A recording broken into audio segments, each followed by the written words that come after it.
Yo tout le monde, c'est Théox. Après avoir parlé des meilleures cartes graphiques du marché, aujourd'hui on va parler des pires cartes graphiques de ce marché aussi.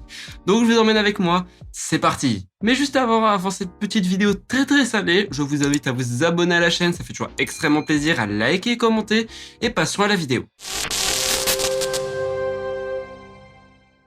GTX 1630. Alors c'est la nouvelle petite venue de chez Nvidia, oui, bon on va la tailler un peu. Donc du coup aujourd'hui on va se parler de la 1630 pour commencer. Du coup, bon. Alors spirituellement c'est le petit frère de la GT 1030 que vous connaissez sûrement, je pense. Voilà, logiquement c'était parti d'une bonne idée, mais une bonne idée qui a très mal tourné parce que le rapport performance pour le jour actuel des choses est ridicule. On est en deçà des performances d'une GTX 1650. Donc déjà, la 1650 n'était pas très performante de base. Elle est encore moins performante qu'une 1650. Elle est moins performante qu'une GTX 1050 qu'elle est encore vendue encore, cette carte graphique. Vous la retrouvez encore sur Amazon. Elle se fait manger par tout le monde. Et chez la concurrence AMD, c'est encore pire. Parce qu'elle se fait manger par la RX 6400 qui est beaucoup plus performante et beaucoup moins chère qu'elle. Et par la RX 6500 XT qui est aussi autant performante. Elle est plus performante qu'elle et qui coûte le même prix. Donc bon, elle se fait manger un peu de partout. Elle coûte beaucoup trop cher pour ce que c'est. Et Nvidia, je sais pas ce que vous avez fait en sortant ces cartes graphiques. Désolé, mais c'est niet. Au revoir. RX 6500 XT. Alors cette carte graphique là je la mets à contre-cœur. Pourquoi je la mets à contre-cœur? Car au tout début c'était une calamité. Elle était vraiment horrible, elle servait strictement à rien. Mais petit à petit je me suis un peu habitué à elle et finalement à l'heure actuelle des choses je la trouve pas si mal. Mais pourquoi alors elle est dans ce top? Parce que malheureusement AMD ont sorti à pas très longtemps une carte graphique que je trouve mieux positionnée qu'elle, qui fait autant bien le travail qu'elle pour moins cher. Voilà, c'est la RX 6400, vous l'aurez deviné. Donc du coup, elle coûte moins cher, presque autant performante. Je dis pas qu'elle a les mêmes performances, parce que heureusement que la RX 6400 n'a pas les mêmes performances qu'une RX 6500 XT, parce que sinon ça serait se marcher sur la tête, complètement.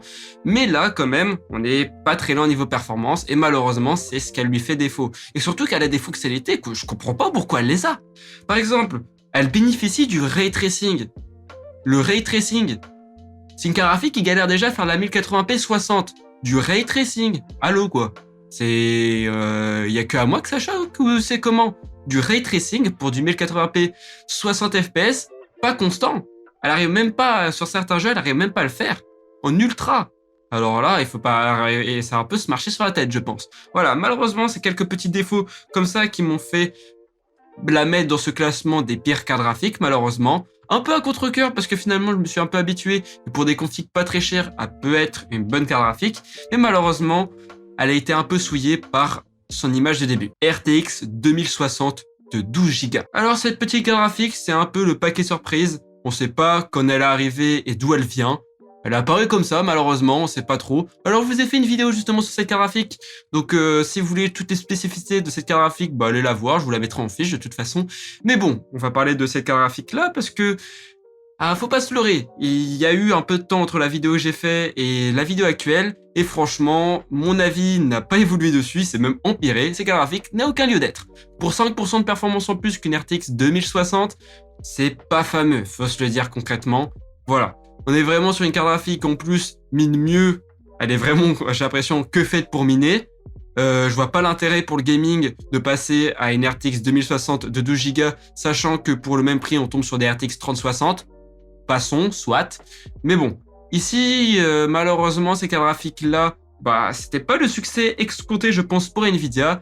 Et elle est repartie dans les placards, bien rangée. RTX 3080. 12 Go. Nvidia, sérieusement, faut qu'on parle un peu. Qu'est-ce que vous avez avec 12 Go de RAM? Vous avez quoi? C'est vous ressortez toutes vos cartes graphiques et vous rajoutez 12 Go de RAM, ça vous plaît comme ça? C'est pas vrai. Bon, du coup, ici, on va parler de la pire RTX 3080. Bon, j'aurais pas besoin de préciser pourquoi. Alors, si on suit la logique, elle doit se situer entre la RTX 3080 et la 3080 Ti. Bon, c'est une catastrophe parce que ces cartes graphiques-là, voilà, vous avez compris. Elle est vraiment claquée au sol. Peu de performance en plus par rapport à une RTX 3080. Bon, elle est vraiment là, elle a aucun lieu d'être. Honnêtement, elle a aucun lieu d'être. Je sais même plus qu'est-ce qu'elle fout ici. C'est un peu Je sais pas, elle est là pour décorer, je suppose. Je sais pas ce qu'NVIDIA ont avec 12 Go, mais actuellement ils kiffent bien ces 12 Go de RAM. C'est peut-être pour rivaliser avec AMD à l'époque, mais bon, je sais pas. C'est peut-être sur souci de fierté. Je sais pas du tout. Mais bon, je comprends pas c'est quoi le principe de rajouter 12 Go de RAM à chaque carte graphique. Surtout qu'ici, on est vraiment sur la même carte graphique que la RTX 3080 quasiment en tout point. C'est pas comme la RTX 3080 Ti, c'est plus une RTX 3090 qu'une RTX 3080 en soi. Alors que là, c'est vraiment une RTX 3080 juste pompé aux hormones avec 12 Go de VRAM en plus. Bon, c'est pas fameux quoi. On est ici sur une carte graphique qui bénéficie pas de grosses performances et pour 200 € plus cher qu'une RTX 3080. Bon, après aujourd'hui, je pense qu'on peut la taper à 100 € plus cher qu'une RTX 3080 normale. Voilà, pour vous situer un peu. Mais bon, je préfère mieux, c'est soit vous choisissez la RTX 3080 ou la RTX 3080 Ti, mais la 3080 de 12 Go ne sert strictement à rien. RTX 3090. La RTX 3090, c'est un peu une blague de chez Nvidia, je pense. Peut-être une blague de très mauvais goût. Ici, on est tout bonnement sur une RTX Titan, tout simplement. Si vous voulez avoir mon avis concret sur la chose, voilà. Ici, on n'est pas sur une carte graphique qui est vraiment adressée pour les gamers, alors que elle est vendue en tant que carte graphique gamer. C'est ça la nuance. Je sais pas si vous voyez la différence. Ici, on est vraiment sur une carte graphique, c'est une farce de chez Nvidia. À 1700 € minimum au modèle Founder Edition. Ici, on est vraiment sur une grosse blague. Parce que, niveau performance, par rapport à une RTX 3080 Ti, on n'en a pas beaucoup déjà d'une. On a 24 Go de VRAM et une consommation niveau watts conséquente. On est ici, je crois, sur un TDP de 360 watts. Donc, c'est pour vous dire, il faut avoir une bonne anime pour réussir à supporter cette carte graphique. Donc, bonne chance, déjà pour commencer. Voilà, donc c'est une grosse blague. Pourquoi? Parce que ici, voilà, pour le gaming, on n'a pas vraiment des performances plus que ça, parce que les RTX 3080 Ti ont des performances presque similaires. Ici, on est vraiment sur une fausse carte graphique. Ici, on est vraiment tout bonnement sur une RTX Titan qui est fait pour les professionnels. S'ils auraient renommé directement cette RTX en RTX Titan, tout le monde aurait compris que c'était une carte graphique pour les professionnels. Mais Nvidia ne l'a pas vendu en tant que telle. Et Nvidia nous l'a vendu comme carte graphique pour les gamers. Et c'est pas le cas, parce qu'elle est pas bénéfique. On nous parle que c'est une carte graphique qui est faite pour la 8K. Mais bon, la 8K aujourd'hui, déjà d'une, on va contrer ça parce qu'encore beaucoup de gens sont encore en 1080p en Full HD tout simplement. Beaucoup de gens jouent comme ça. Même moi, je joue encore comme ça en Full HD actuellement. Et peu de gens jouent encore en 4K ou en 2K. Faut être honnête, c'est pas pour tout le monde la 4K et la 2K. Et en plus, pour une carte graphique qui coûte déjà à elle-même 3 fois plus cher qu'une PS5. Je comprends pas l'intérêt. Donc c'est bien pour ça que je dis cette carte graphique là est faite pour les créateurs. Et même, il y a juste à voir un peu dans ses caractéristiques. Elle a 24 Go de VRAM, c'est normal. C'est une carte graphique taillée pour les professionnels, mais elle n'est pas vendue pour ça. Elle est vendue comme une carte graphique gamer, c'est ça qui détériore sa crédibilité pour moi. Et malheureusement, chez moi, ça passe pas. RTX 3090 Ti. Nvidia, vous apprenez vraiment pas de vos erreurs, je pense. Ici, on est vraiment sur la calamité absolue. On est sur la RTX 3090 Ti. Alors déjà, la 3090, je dis que c'est un échec cuisant parce qu'elle ne sert strictement à rien. Pourquoi sortir une RTX 3090 Ti? C'était quoi l'intérêt? En plus, d'après les tests que j'ai déjà pu voir à droite à gauche sur la chaîne French Hardware par exemple, ils ont pu la tester et elle surchauffe de malade. Et vous dites pas en commentaire que c'est peut-être parce qu'ils ont pris une RTX 3090 bas de gamme, ce n'était pas le cas. C'était un modèle de chez MSI, c'était la Supreme X. Après bon, j'avoue, ils l'ont comparé avec une RTX 3080 Ti qui était overclockée et en plus qui était watercoolée. Donc bon, ça c'est à équilibre, mais le problème c'est qu'on parle d'une 3090 Ti. Et malheureusement, faut se rendre à l'évidence que cette 3090 Ti n'est pas ce qu'elle est. Cette RTX 3090 Ti est tout bonnement une RTX 3090 overclockée. Oui, je pèse pas mes mots. On a 24 Go de VRAM, la même chipset graphique, on a tout pareil.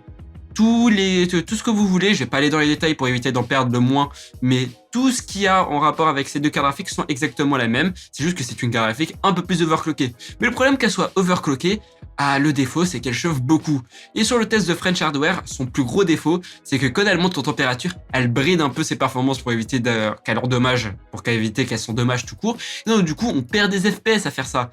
Donc je vois pas l'intérêt pour les gamers du coup d'avoir une carte graphique comme ça qui perd ses FPS en plein jeu. Dommage quoi, c'était peut-être une bonne idée, peut-être ici on était vraiment sur une carte graphique qui était censée proposer de la 8K 60 FPS, peut-être, imaginons. Mais bon, c'est comme j'ai dit pour la RTX 3090. Dites-moi si vous trouvez dans votre entourage, dites-moi en commentaire, hein, si vous trouvez dans votre entourage quelqu'un qui utilise un écran 8K. Vous me le trouvez, franchement, je vous applaudis dans les deux mains et je me tais. Mais est-ce que vous en croisez beaucoup de ces gens? avec un écran 8K. Je pense pas, honnêtement. Et donc du coup voilà, c'est pour ça que je dis qu'elle sert un peu à rien ces deux cartes graphiques là, surtout pour être encore plus claquée que la RTX 3090. Parce que si alors qu'elle soit plus nulle qu'une 3080 Ti, alors que bon, elle est censée être largement meilleure, parce qu'en plus c'est censé être un modèle TI, il y a deux gammes de cartes graphiques qui les séparent. Donc normalement elle devrait l'éclater. Mais bon, ce n'est pas le cas malheureusement. Et donc voilà, c'est un peu la déception quand on commence à comparer les deux cartes graphiques. Et ce que French Hardware a fait, c'est plutôt pas mal parce que justement, il n'y avait pas beaucoup de personnes qui avaient testé de les comparer avec d'autres cartes graphiques plus bas de gamme de leur gamme. Bah voilà, malheureusement, faut pas se leurrer, c'est une catastrophe. Et bah voilà ce qui conclut cette vidéo très salée. Bon, j'ai voulu mettre ma petite dose de sel parce que bah voilà, j'ai envie de vous conseiller le meilleur pour mes abonnés tout simplement. J'ai pas envie de conseiller tout simplement des cartes graphiques de mauvaise qualité et c'est pour ça que je voulais vous proposer ce petit top. C'est pas des cartes graphiques forcément de mauvaise qualité, c'est juste des cartes graphiques très mal positionnés. En fait, c'est des cartes graphiques qui n'ont pas lieu d'être, qui n'auraient pas dû exister car elles ne complètent rien et elles n'apportent rien au secteur.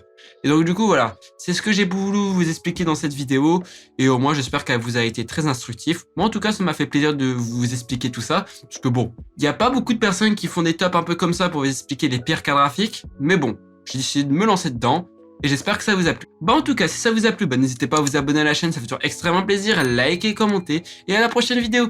Bye.